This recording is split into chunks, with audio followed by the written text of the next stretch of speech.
નલિયા તાલુકાના ભાજપના જિલ્લા અને તાલુકા પંચાયતના ઉમેદવારોના ફોર્મ ભરવા માટે આજે નલિયા ખાતે કાર્યકરો સમર્થકો બહોળી સંખ્યામાં ઉપસ્થિત રહી ઉમેદવારોનો ઉત્સાહ વધાર્યો હતો।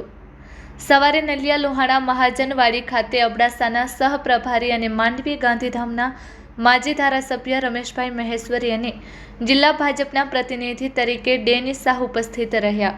રમેશભાઈ મહેશ્વરીએ આટલી મોટી સંખ્યામાં કાર્યકરોની ઉપસ્થિતિ બિરદાવી જિલ્લા ભાજપ અધ્યક્ષ શ્રી દેવજીભાઈ વરચંદને તમામ તાલુકા અને જિલ્લા પંચાયતના વિજયનો વિશ્વાસ આપી શકીશું તેવું જણાવ્યું હતું। તાલુકા ભાજપના પ્રમુખ જયદીપસિંહ જાડેજાએ સૌનો આભાર વ્યક્ત કર્યો હતો। મહામંત્રી ગોપાલભાઈ ગઢવી, વિનય રાવલ, યુવા ભાજપના પ્રમુખ હર્ષરાજસિંહ જાડેજા તથા વિવિધ મોરચાના પ્રમુખો સહિત મોટી સંખ્યામાં કાર્યકરો રેલી સ્વરૂપે ફોર્મ ભરવા મામલતદાર કચેરી, તાલુકા પંચાયત કચેરી અને પ્રાંત કચેરીએ શિસ્તબદ્ધ રીતે પહોંચ્યા હતા। અંતિમ દિવસના પસારાને લઈ ફોર્મ ભરવાની પ્રક્રિયા 3 વાગ્યા સુધી ફોર્મ ભરવા પહોંચેલા ઉમેદવારો માટે મોડી સાંજ સુધી ચાલુ રહે તેવી શક્યતા રહેલી હોય। અંતિમ યાદી મોડી સુધી બને તેવું સૂત્રોએ જણાવ્યું હતું। નલિયા જિલ્લા પંચાયત માટે અંતે મહાવીરસિંહ જે જાડેજાનું નામ ફાઇનલ થયું હતું। Report by Amitbhai Bhanushali, Naliya, Abdasa, Kutch. ભારત માતા કી જય। આજે અબડાસા તાલુકા પંચાયતની અને જિલ્લા પંચાયતની કચ્છની સીટો માટે ઉમેદવારી પત્ર ભરવા માટે અમે અહીંયા બધા એકત્રિત થયા છીએ। ભાજપ સરકારની અતિશય વિકાસના કાર્યો કરે છે, એના સાથે પબ્લિક રહે છે। અને આજે અમારા તેરા તાલુકા પંચાયત સીટની વાત કરું તો તેરા ગામના અમારા ગામના જ એક ભાઈને ભાનુશાલી સમાજના યુવાનને ટિકિટ આપી છે। તો ગામનો વિકાસમાં એ મુંબઈ હતા વસતા હતા પણ હવે તેરા રહે છે, વિકાસની અંદર બહુ રસ લે છે અને ગામને આગળ વધાવો કેમ, અને તેરા ગામ એક હેરિટેજ વિલેજ તરીકે છે તો એ માટે આ ભાઈ બહુ મહેનત કરે છે। અને અમે આજે ભારતીય જનતા પાર્ટીની સરકારે કે કહે છે કે લઘુમતી ના વિરોધી પક્ષ છે, પણ ના, એ નથી। આજે પણ ભારતીય જનતા પાર્ટી અબડાસા માટે લઘુમતી ભાઈઓને 5 જણાને ટિકિટ આપી છે, તો એ કે બહુ મુસ્લિમ સમાજ માટે અને આપણા માટે બહુ ગૌરવની વાત છે। અને આપણે કહીએ છીએ આપણે એક સાથે રહી અને આ જંગી બહુમતીથી 18 સીટો ભારતીય જનતા પાર્ટીને મળે એવી હું વિનંતી કરું છું। અને 3 જિલ્લા પંચાયત અને એને કોઈ પણ એમાં શંકા નથી, કોંગ્રેસ તો ડૂબતો નાવ છે, એની અંદર કોઈ બેસવા તૈયાર નથી, ટિકિટો માટે પણ બહુ એને ખેંચતાણ ચાલે છે। તો આજે હું એક જ કહીશ કે ભાજપની સરકાર ગ્રામ પંચાયત થી કરી અને કેન્દ્ર સુધી ભાજપની સરકાર છે, તો આપ સૌ આની સાથે ખભે ખભા મિલાવી અને ભેગા રહી અને જંગી બહુમતી ભાજપને વિજય બનાવો એવી અભ્યર્થના। આજે જ્યારે તાલુકા પંચાયત, જિલ્લા પંચાયત ચૂંટણીના જ્યારે ઉમેદવારોએ ફોર્મ ભર્યા છે ત્યારે અમુક પ્રશ્નો થાય કે ભાજપને મત શા માટે? ભાજપને મત એટલા માટે કે ભાજપના વિકાસને મત મળે છે।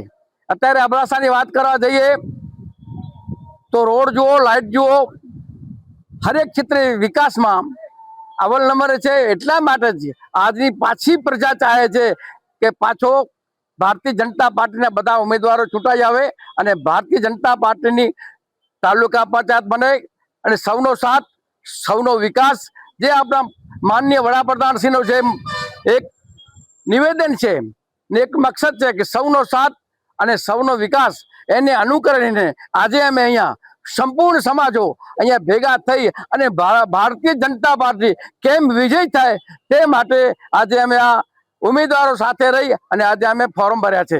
અબડાસા તાલુકાની પ્રજા આજે ઉમંગભેર અહીં તાલુકા પંચાયત, મામલતદાર કચેરી અને પ્રાંત કચેરી ત્રણેય જગ્યાએ બહુ જ બહોળી સંખ્યામાં લોકો આવ્યા છે અને ઉમંગ છે। એનું કારણ એક છે કે ભાઈ અહીંયા આગળ તાલુકા જિલ્લા પંચાયતની દર વખતે ચૂંટણી થાય છે અને દર વખતે લોકો જેને બહુમતી આપે એ જ વેચાઈ જાય, એટલે લોકોએ હાલમાં મન બનાવી લીધું છે કે ભારતીય જનતા પાર્ટી સિવાય કોઈને મત નથી આપવું। કારણ કે અમારા નામે, અમારા વોટોના નામે વેપાર થાય, એ વેપાર અબડાસાની પ્રજા બંધ કરવા માટે હાલમાં સ્પષ્ટ બહુમતી ભારતીય જનતા પાર્ટીને આપશે એવું અમને ઉમ્મીદ છે। અત્યારે આપણે વાત કરીએ કે જ્યારથી ભાજપની સરકાર આવી છે ત્યારથી સેન્ટ્રલમાં પીએમ તરીકે આપણા સાહેબ મોદી સાહેબ આવ્યા છે ત્યારથી વિકાસની રફતારમાં કોઈ ફરક આવ્યો જ નથી. દિવસા દિવસે સમજી લો કે વિકાસની જે રફતાર છે એ ગતિ પકડતી જાય છે.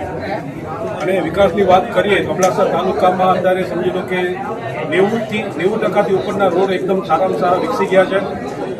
પીએમ શ્રી ધારાસભ્ય શ્રી મધુવનસિંહ જાડેજાએ લાસ્ટ એક ટાઈમ અત્યારે રોડની જે એક ખાતમુહૂર્ત હતો ત્યારે વાત કરી હતી કે અબડાસા તાલુકામાં કોઈ પણ રોડ બન્યા વગર આપણે સમજી લો કે નહીં રાખીએ. રોડ સિવાયની વાત કરીએ તો રોડ સિવાયની વાતમાં અત્યારે નવી ઇન્ડસ્ટ્રીઓ અબડાસા તાલુકામાં ઘણી બધી આવી રહી છે. જમીનોના ભાવ દિવસા દિવસે વધતા જાય છે જેથી ખેડૂતોને લાભ થાય છે અને ખેડૂતોને જે લાભ થશે એના કારણે સમજી લો કે એ લાભ ખાલી ખેડૂતો સુધી વંચિત નહીં રહે, એ આખા એરિયાનો સમજી લો કે લાભ કરાવશે. બાકી સેન્ટરમાં જે મિનિસ્ટ્રી છે એ તો કામ કરે છે પણ આપણે અહીંયાના સમજી લો કે જે લોકલ તાલુકા પંચાયતના સદસ્યો, જિલ્લા પંચાયતના સદસ્યો એ લોકો પણ જે સમજી લો કે રાત દિવસ સતત મહેનત કરે છે એનું પણ આપણને સમજી લો કે લાભ મળશે. અત્યારે સમજી લો કે આપણે વાત કરીએ તો નર્મદાનું પાણી લગભગ ગામે ગામમાં આવી ગયો છે. પછી સમજો સિંચાઈની વાત કરીએ તો નર્મદાની કેનાલનો સમજી લો કે અત્યારે અબડાસામાં આવ્યો છે. અબડાસાથી કરીને લખપત સુધી સમજી લો કે અત્યારે સિંચાઈનો સમજી લો કે દોર જે છે એનો સમજી લો કે નવી લાઈનો, નવી નહેરો, એનો વિકાસનું કામ પણ અત્યારે ચાલુ છે અને એ અવિરતપણે ચાલુ રહેશે. એ અમને સમજી લો કે ભાજપની સરકારમાં આશા છે. કંપનીનો કોઈ ખાલી વિકાસ થાય છે એવું નથી. વિકાસ કંપનીઓનો થશે તો પણ ગામડાઓનો વિકાસ થશે. સ્થાનિકની આપણે વાત કરીએ અત્યારે તો સ્થાનિકમાં સમજી લો કે મને જ્યાં સુધી લાગે છે જેટલી કંપની આવે છે એમાં અત્યારે 80 થી 90% માણસો સ્થાનિક લોકોની છે. બાકી વાત રહી એજ્યુકેશનની. એજ્યુકેશનમાં અત્યારે સમજી લો કે નવી સ્કૂલો, નવી કોલેજો થઈ રહી છે. એજ્યુકેશન વધશે એટલે આપણે કંપનીઓમાં સારા માણસો, સારા પ્રતિનિધિ આપણે આપી શકીશું. આજે ભારતીય જનતા પાર્ટીના લગભગ તાલુકા પંચાયતમાં અને મામલતદાર ઓફિસમાં અને જિલ્લા પંચાયતના ડેપ્યુટી કલેક્ટર સાહેબ પાસે ફોર્મ ભરવાની પ્રક્રિયા ચાલુ છે.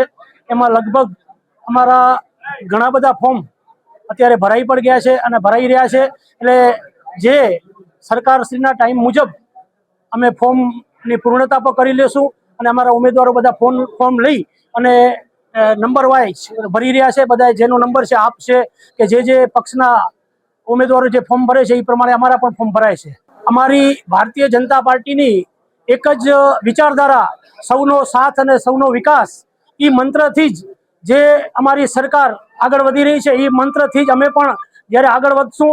અને અબડાસા તાલુકાની તમામ જનતાને ખબર છે કે આજે અબડાસામાં વિકાસની ગતિ કેટલી બધી વહી રહી છે. ભવિષ્યમાં જ્યારે પુલો નહોતા થયા એ પુલો પણ આજે થઈ રહ્યા છે. તમે એમાં જુઓ, બીટાનો પુલ જુઓ, લાખણીયાનો પુલ જુઓ, સણોસરા નદી ઉપર જ્યારે એનો પુલ જુઓ, નરડી નદી ઉપર ઇતિહાસમાં જે રાજાશાહીમાં પહેલાની સરકારો કામ નથી કરી શકી એ આજે સરકારે કામ કરી બતાવ્યા છે.